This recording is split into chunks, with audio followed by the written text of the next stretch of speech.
compartir se titula Operaciones de la Gracia. Operaciones de la Gracia. Basados en Tito capítulo 2, versículo 11 al 15. La gracia de Dios, dice en el capítulo 2, versículo 11, porque la gracia de Dios se ha manifestado para salvación a todos los hombres, enseñándonos que renunciando a la impiedad y a los deseos mundanos, vivamos en este siglo sobria, justa y piadosamente, aguardando la esperanza bienaventurada y la manifestación gloriosa del gran Dios, de nuestro gran Dios y Salvador Jesucristo, quien se dio a sí mismo por nosotros para redimirnos de toda iniquidad y purificar para sí un pueblo propio, celoso de buenas obras. Esto habla y exhorta y reprende con toda autoridad, nadie te menosprecie. Tito capítulo 2. Cuando uno mira en Tito capítulo 1, versículo 5, el propósito de Pablo había dejado a Tito, dice así: por esta causa te dejé en Creta, para que corrigieses lo deficiente y establecieses ancianos en cada ciudad, así como yo te mandé. O sea que uno de los propósitos de Pablo al dejar a Tito en la isla de Creta era que corrigiese lo deficiente allá en Creta. Y dentro de esa carta, a la altura del capítulo 2, en el versículo 11, el apóstol Pablo nos dice, les dijo a los cretenses, les dijo a las personas en Creta, y nos dice a nosotros, que la gracia de Dios se ha manifestado para la salvación a todos los hombres. La gracia es una doctrina que ha sido muy diluida en estos tiempos. Y si nosotros aplicamos lo que Pablo dice acá a Tito, en el versículo 5, que lo dejó allá para que corrigiese lo deficiente, hago una pregunta. ¿Creen ustedes que en estos últimos tiempos en que nosotros estamos viviendo hay muchas enseñanzas que son deficientes? Hay muchas enseñanzas que necesitan ser reforzadas, revisadas y revitalizadas, pero solamente con la palabra de Dios. Bueno, la de la gracia es una de ellas. Se viene abusando la de la gracia en tal forma que sencillamente en muchas iglesias se le presenta como una licencia para pecar. Dios, el Dios de toda gracia, es fiel y verdadero, pero también demanda que a sus hijos y sus hijas permanezcamos fiel al Señor y a su palabra. Dice en el versículo 11, porque la gracia de Dios se ha manifestado para la salvación a todos los hombres. La primera operación de la gracia, de acuerdo a este pasaje, es esta: que Dios, por medio de la gracia, trae la salvación a la humanidad caída. Trae salvación a la humanidad caída. Cuando todos estábamos perdidos, muertos en delitos y pecados, fue Dios obrando por medio de su gracia y que nos acercó a Cristo. Amén. Amén. La Escritura dice que somos salvos por gracia por medio de la fe. Y esto no es un don ¿de qué? ¿Quién lo quiere leer, por favor, en Efesios capítulo 2, 28? Alguien que tenga voz de trueno.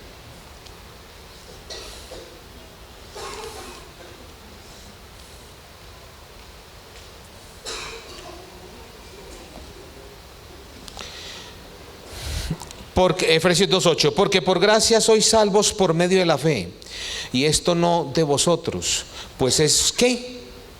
Don de Dios. ¿Es un qué? Es un regalo. ¿De quién? De Dios. Desde el calvinismo se nos dice que el don, según este pasaje, dice, somos salvos por medio de la fe, y esto no de vosotros, pues es un don de Dios. Nos dicen que la fe que da directamente Dios aquí para creer es el don de Dios. Pero si uno lee el pasaje desprevenidamente, se da cuenta claramente que el don es la salvación. El don de Dios es la salvación. Entonces volvamos aquí a a Tito capítulo 2, versículo 11. La gracia de Dios se ha manifestado para salvación a todos los hombres. O sea que entonces Dios elige a unas personas para salvación y a otras para condenación. No, dice aquí a todos los hombres. La oportunidad, la bondad de ser aceptados en Cristo para salvación, Dios se la otorga, la ofrece a toda persona. Decir que Dios elige de la soberanía, desde su potestad, personas para que éste sea salvo y aquel no, eso desfigura el carácter de Dios. Desfigura el carácter de Dios.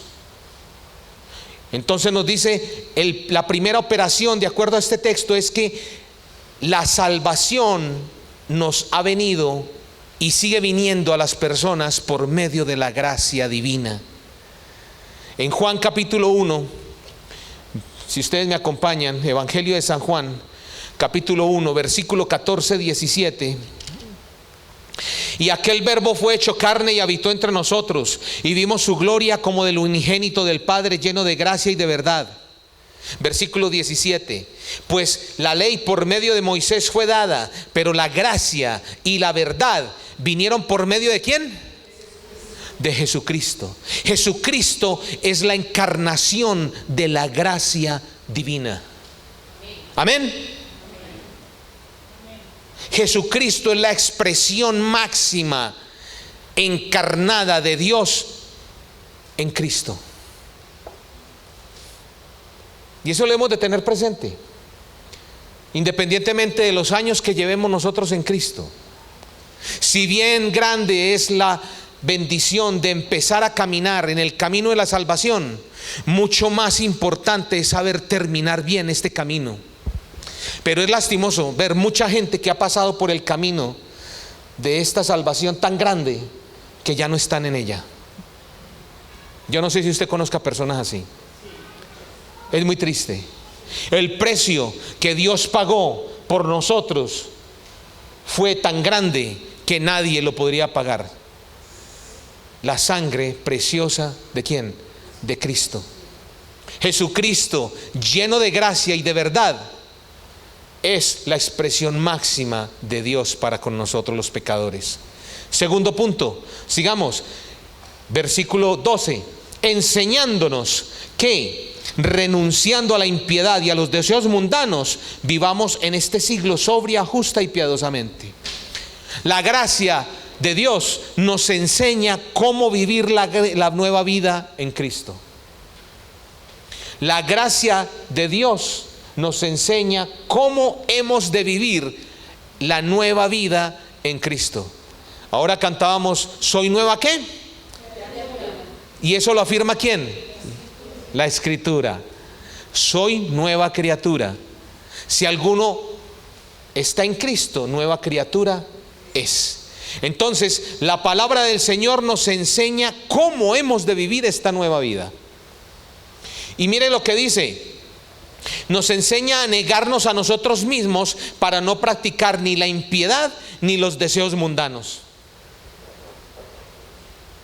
La gracia, es decir, la gracia nos guía a renunciar a esas dos formas contrarias de vida a Dios, a la impiedad y a los deseos mundanos. La gracia comenzó a trabajar en nosotros, atrayéndonos y nos trajo la salvación, pero continúa obrando en nosotros. La gracia es activa en nosotros para que vivamos, como dice la palabra, en santidad. Sin santidad nadie verá al Señor.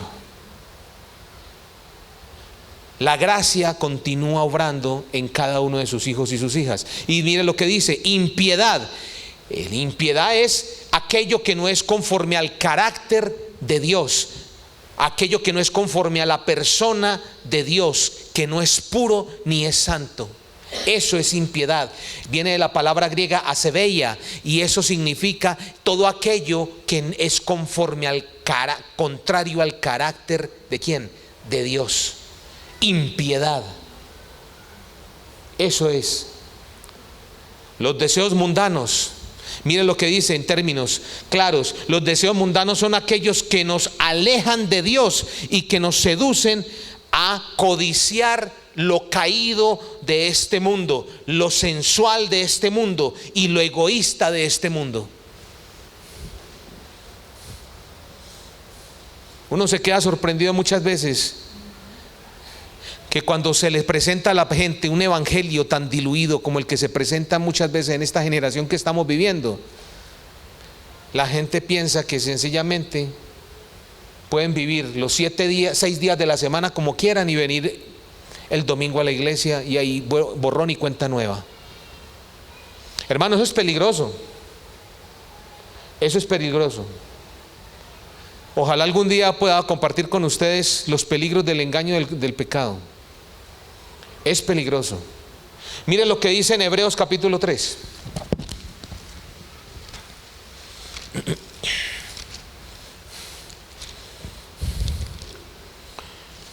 Hebreos capítulo 3, versículo 12. Mirad, hermanos, que no haya en ninguno de vosotros corazón malo ¿de qué? ¿Para qué?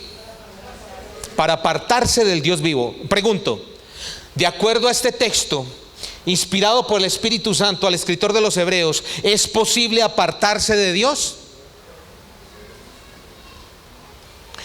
Dice, corazón malo de incredulidad para apartarse del Dios vivo. Antes, exhortaos los unos a los otros cada día, entre tanto que se dice hoy, para que ninguno de vosotros se endurezca por el engaño ¿de qué? Hermanos, el pecado endurece el corazón del creyente.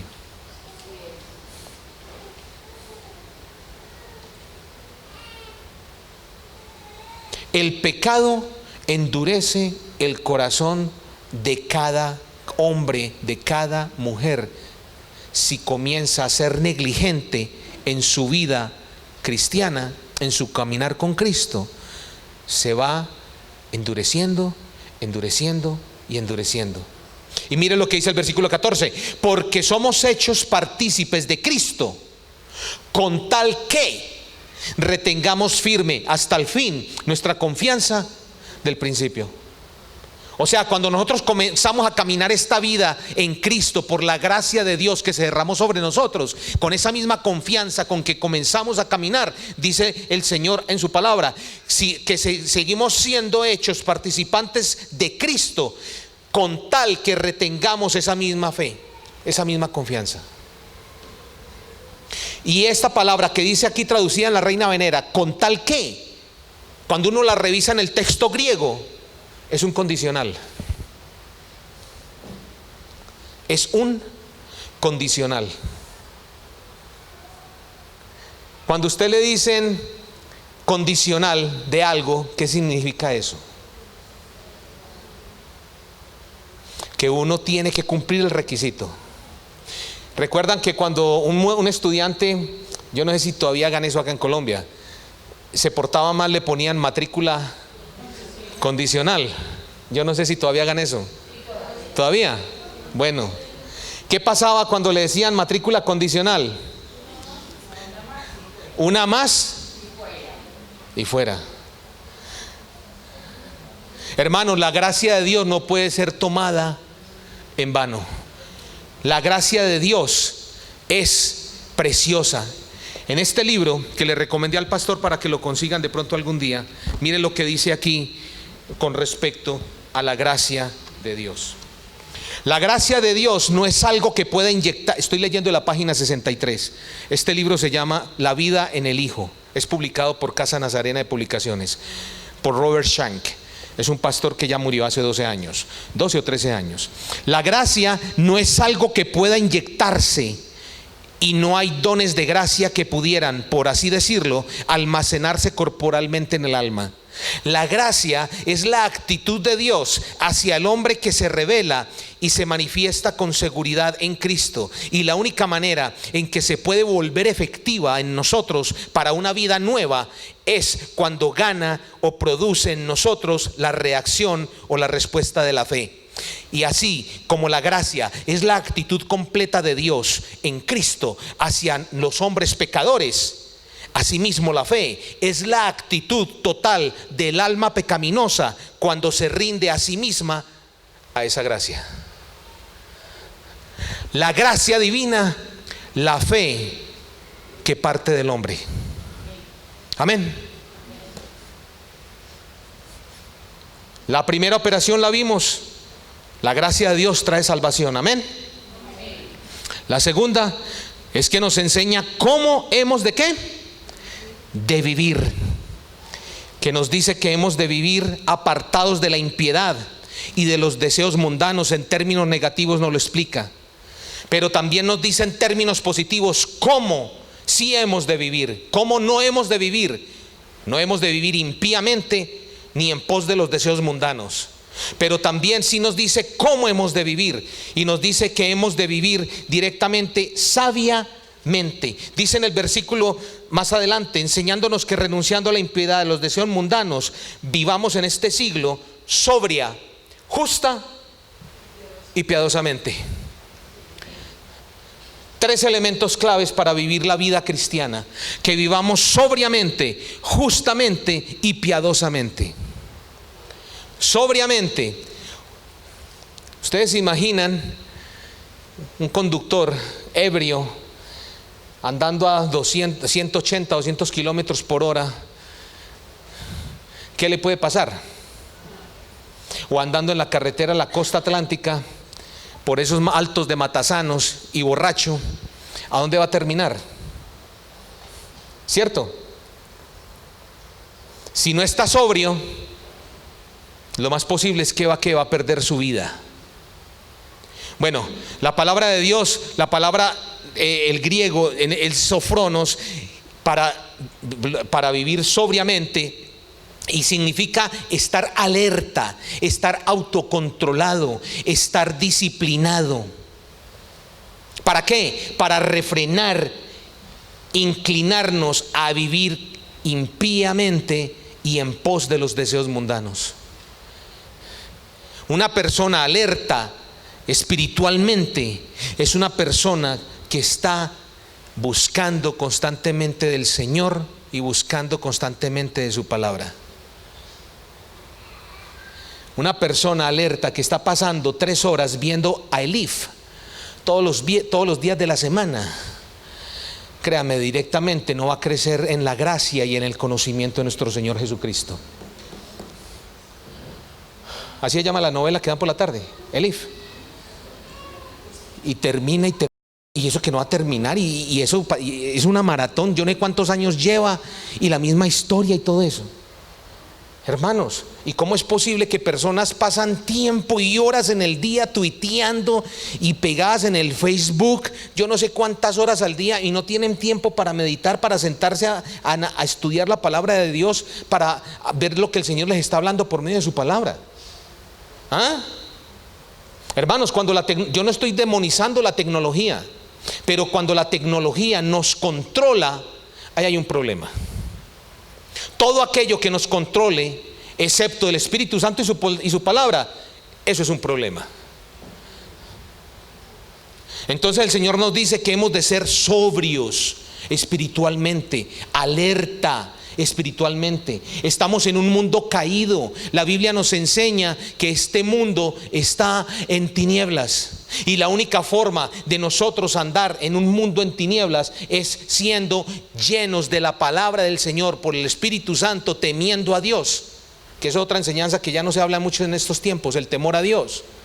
Y sencillamente Dios nos va a hacer alerta, nos va a afinar el discernimiento y nos va a mantener alertas espiritualmente. Amén. Pero también nos dice que hemos de vivir justamente. Dikaios es la palabra, con rectitud, hacer lo recto, lo correcto. En 1 Corintios capítulo 15, Si ustedes me acompañan, Primera de Corintios, capítulo 15, versículo... Primera de Corintios 15, versículo 34, dice, porque velad debidamente y no qué, y no pequéis, porque algunos no conocen a Dios, para vergüenza vuestra lo digo.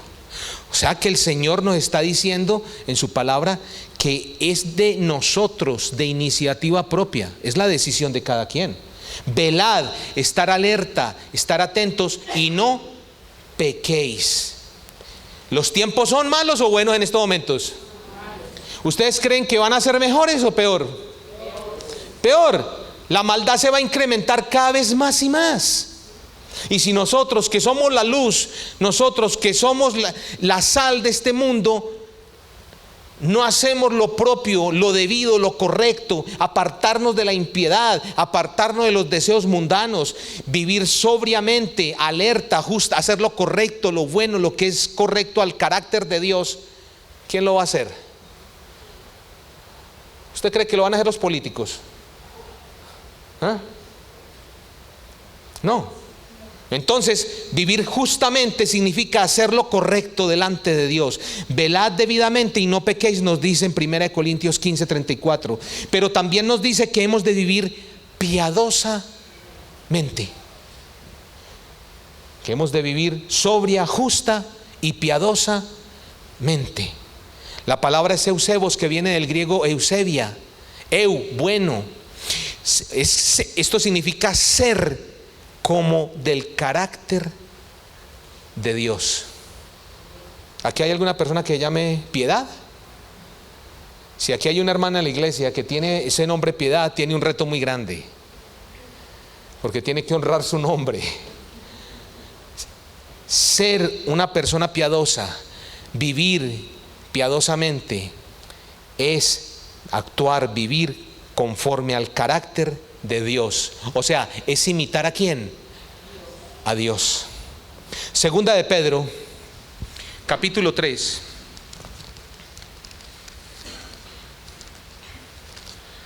versículos 8 en adelante.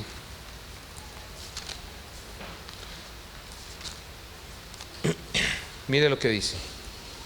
Segunda de Pedro, capítulo 8, capítulo 3, versículos 8 en adelante. ¿Alguien lo puede leer por favor y me ayuda mientras yo tomo un poco aquí de agua? Mas, oh amados, no ignores esto, que para con el Señor un día es como 1000 años, y 1000 años como un día. Sigue así. El Señor no retarda su promesa, según algunos la tienen por tardanza, sino que es paciente para con nosotros, no queriendo ninguno perezca, sino que todos procedan al arrepentimiento. Paremos ahí. ¿Cuál es la voluntad de Dios conforme a este versículo para las personas? Que ninguno perezca, que ninguno se pierda, sino que proceda ¿a qué? Al arrepentimiento. Hermano, esta carta fue escrita por el apóstol Pedro. Dice: Simón Pedro, siervo y apóstol de Jesucristo, a los que habéis alcanzado por la justicia de nuestro Dios y Salvador Jesucristo una fe igualmente preciosa que la nuestra. Gracia y paz os sean multiplicadas en el conocimiento de Dios y de nuestro Señor Jesús. Esta carta fue escrita a cristianos. Esta carta no fue escrita para no creyentes. Y en esta carta está diciendo el apóstol que no quiere Dios que ninguno perezca, sino que todos procedan al arrepentimiento. Vimos en Hebreos capítulo 3 que Dios nos advierte que el pecado endurece el corazón. Cuando una persona, un creyente, comienza a pecar deliberadamente, su corazón va perdiendo la sensibilidad, se va endureciendo. Y la única forma de restaurar esa relación nuevamente, de restaurar su vida espiritual en la condición que Dios demanda de cada hijo, de cada hija, es primero arrepentirse. Arrepentirse no es remorderse, como el mundo piensa y como el mundo enseña y la psicología enseña. No, arrepentimiento es muy diferente de remordimiento. El arrepentimiento es reconocer lo que se hizo, la maldad con que se hizo, las consecuencias que sufrió la otra persona por lo que le hice aquello, pedir perdón y apartarse de esa acción mala y volver al encauce correcto. Amén.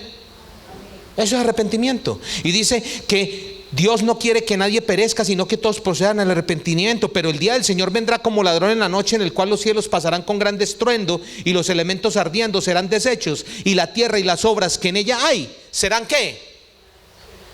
Serán quemadas. Hermano, todo este mundo va a ser quemado. Todo este mundo va a desaparecer.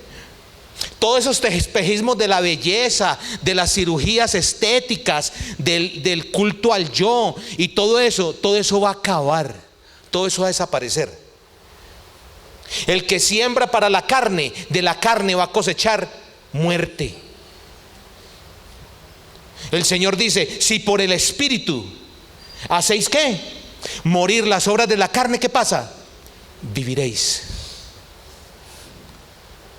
Y eso es para nosotros los creyentes. Nosotros no podemos volver atrás. No podemos volver a coquetear con la impiedad. No podemos volver a coquetear con los deseos mundanos de este mundo.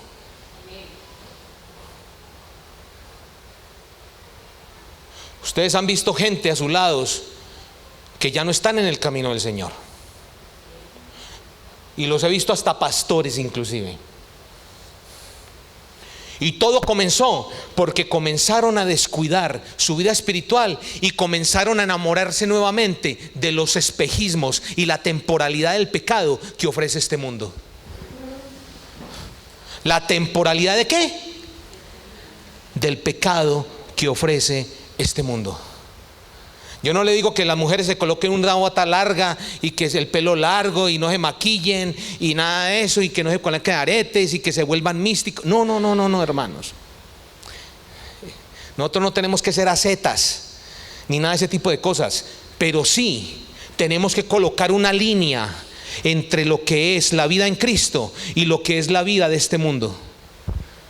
Estamos en la universidad, estamos en el trabajo, estamos donde sea, pero que no transijamos poco a poco, porque transigir poco a poco comienza en una carrera, en un desliz que muchas veces no se sabe dónde va a terminar. Se le dice a una señorita tantas veces: por favor, no te cases con un incrédulo. Y le lloran aquí al pastor, a la esposa del pastor: no, es que él es muy bonito, es que él me quiere, es que es tan lindo. Y el pastor sabe las lágrimas que va a llorar esa mujer después. Y mete la cabeza y se casa. Y luego ni siquiera ve uno a la hermana otra vez en la iglesia. Ni siquiera la ve, porque el hombre ni siquiera la deja volver a la iglesia a veces. ¿O no? ¿O eso solamente pasa en Canadá? Díganme. Creo que aquí no pasa entonces en Colombia. ¿Ah? Bueno, eso pasa. Hermanos, Dios es celoso de sus hijos y de sus hijas. Amén. Dele un aplauso al Señor.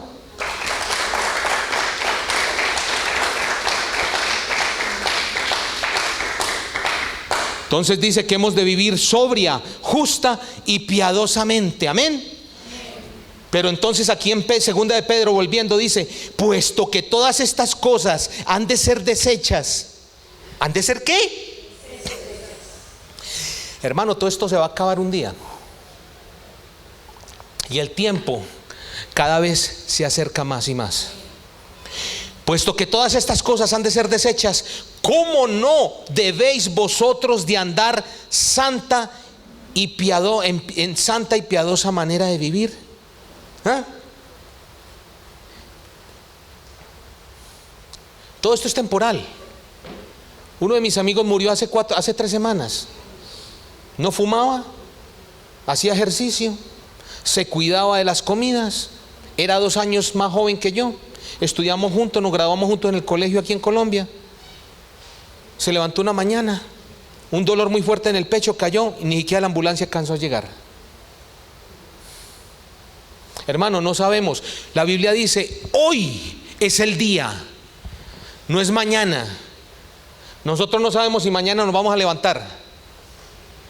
Lo que contamos es con el qué. Hoy. Con eso es con lo que contamos. También volvamos otra vez entonces a Tito, por favor. Mire lo que dice en Tito. Nuevamente sigamos en Tito capítulo 2, versículo 13. Aguardando la esperanza bienaventurada y la manifestación gloriosa de nuestro gran Dios y Salvador, ¿qué? Jesucristo.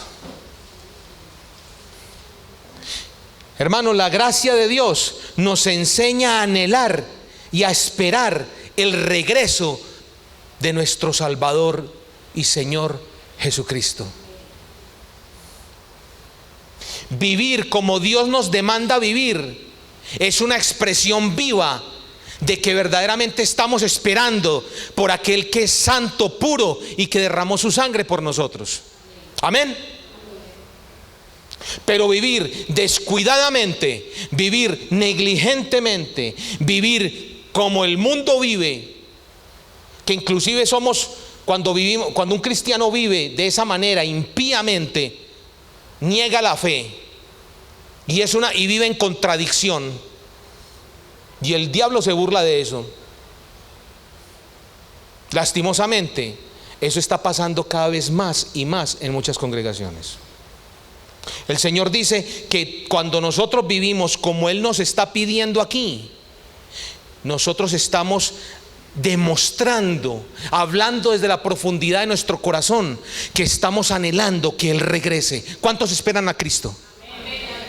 Amén. Hay 2 maneras de pasar a la eternidad. Una, en el momento en que la iglesia sea levantada, arrebatada, dice la palabra. Y la otra va a ser cuando individualmente Dios diga, tú vas a cruzar el umbral de la muerte.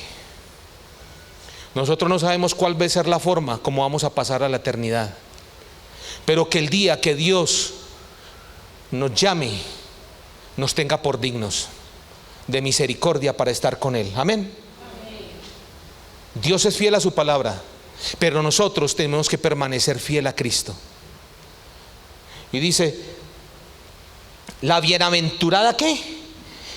Aguardando la gloriosa esperanza bienaventurada y manifestación gloriosa de nuestro gran Dios y Salvador Jesucristo. La palabra Macarios, bienaventurado, significa gozo, próspero. Y así dice en 1 de Tesalonicenses 4, 13 al 18, de que los muertos en Cristo ¿qué? Resucitarán primero, y luego los que ¿qué? Los que hayan quedado vivos, y la iglesia será levantada. Pero si no nos toca esa ocasión, téngalo por seguro, todos los que estamos aquí vamos a tener que pasar el umbral de la muerte. Y muchas veces, por las responsabilidades y por los compromisos de esta vida, se nos olvida la temporalidad de este mundo. Se nos olvida que esta vida misma que Dios nos ha dado en Cristo, un día vamos a pasar a la eternidad. Hemos de mantener presente eso, hermanos, porque no sabemos cuándo va a ser el día. El Señor es fiel y verdadero, y Él lo que dice, lo cumple. Él es veraz. La Biblia dice en Romanos capítulo 3, sea Dios veraz y todo hombre mentiroso. Dios es veraz y Él lo va a cumplir. Entonces hemos visto que la gracia de Dios nos trae salvación, que la gracia de Dios nos enseña cómo hemos de vivir y cómo no hemos de vivir. También nos enseña a esperar el regreso de nuestro Señor Jesucristo. Y la gracia de Dios, según el versículo 14, dice que se dio a sí mismo por nosotros, ¿quién? Cristo, para redimirnos de toda iniquidad y purificar para sí un pueblo propio, celoso de buenas obras. Nosotros somos pueblo de Dios, y no porque nosotros fuéramos muy buenos o porque fuéramos muy pispitos. No sé si esa palabra se utiliza todavía aquí en Colombia. No. Acompáñenme por favor, si es tan amable, a Primera de Pedro, capítulo 2.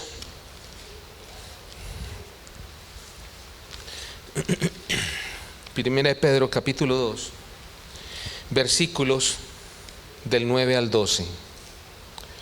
Mira lo que dice: mas vosotros sois linaje escogido, real sacerdocio, nación santa, pueblo adquirido por Dios. ¿Para qué nos adquirió? Para que anunciemos las virtudes de aquel que os llamó de las tinieblas a su luz admirable. Vosotros que en otro tiempo no erais pueblo, pero que ahora sois pueblo de Dios, que en otro tiempo no habíais alcanzado misericordia, pero que ahora habéis alcanzado misericordia. Amados, yo os ruego como a extranjeros y a peregrinos. Hermanos, nosotros somos ¿qué? Extranjeros y peregrinos en este mundo.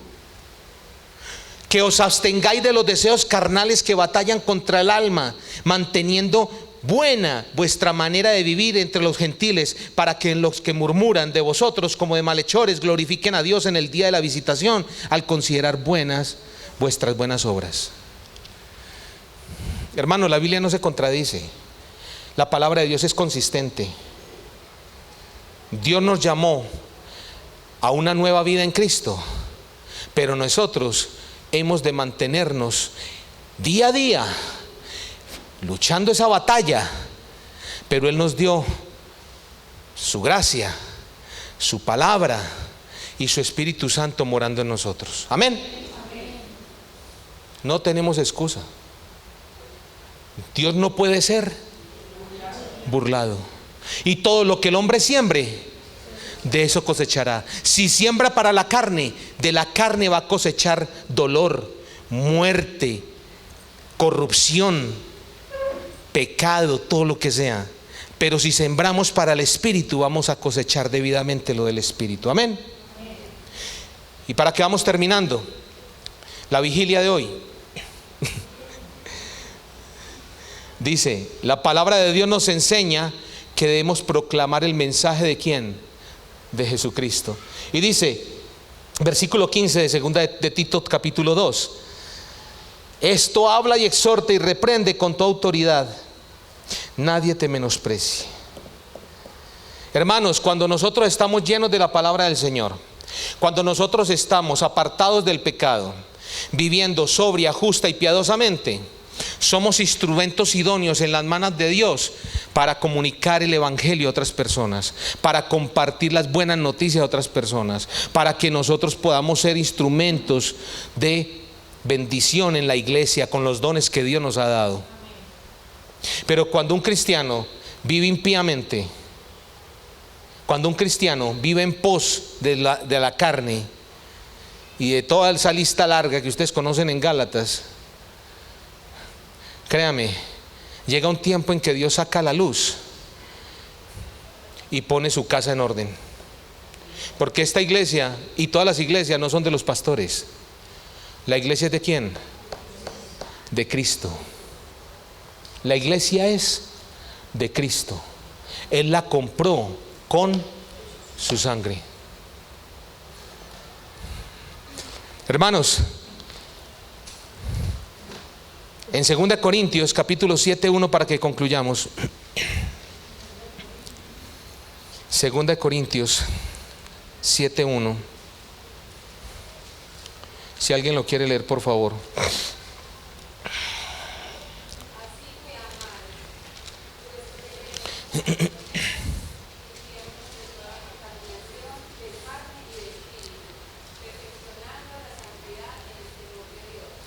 Mire lo que dice: hermanos, le está hablando a creyentes, ¿sí o no?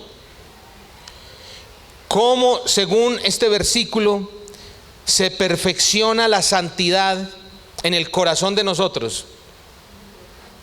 ¿Temiendo a quién? A Dios. La santidad es perfeccionada en el corazón de los creyentes temiendo a Dios. ¿Qué dice Proverbios 8:13 en cuanto al temor a Dios? ¿Qué es el temor de Dios? Proverbios 8:13. ¿Quién lo quiere leer? Proverbios 8:13.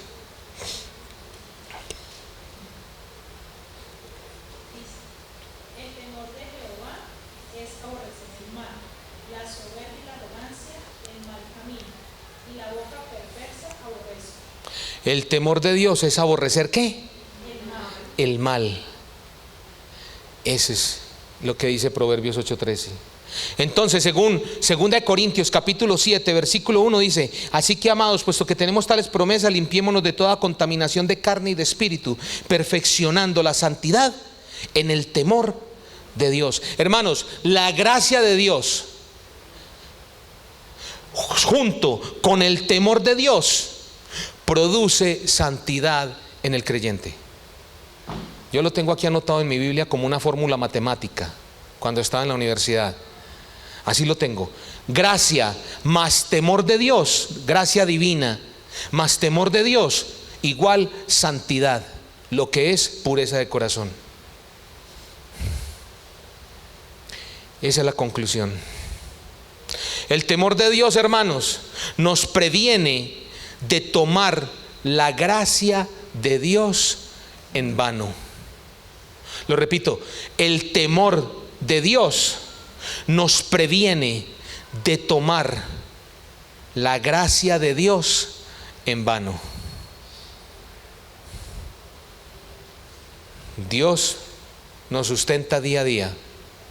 Dios continúa obrando en el corazón de nosotros. Pero cuando un corazón se vuelve rebelde a Dios y es engañado por el pecado, muy posiblemente, si continúa en ese camino cuesta abajo, va a cosechar dolor, va a cosechar muerte espiritual y va a cosechar muchas cosas que lo van a hacer vivir en contradicción. Pero si nosotros, por el contrario, apoyados en la gracia divina, sometiéndonos a Dios y a su palabra, haciéndole frente a la lucha del pecado día a día que batalla contra nuestras almas, por su Espíritu Santo, por su palabra, temiendo a Dios, cuesten en lo que nos cueste, búrlense de nosotros, hagan lo que digan de nosotros, créame, vamos a cosechar debidamente los frutos espirituales. Amén. Oremos.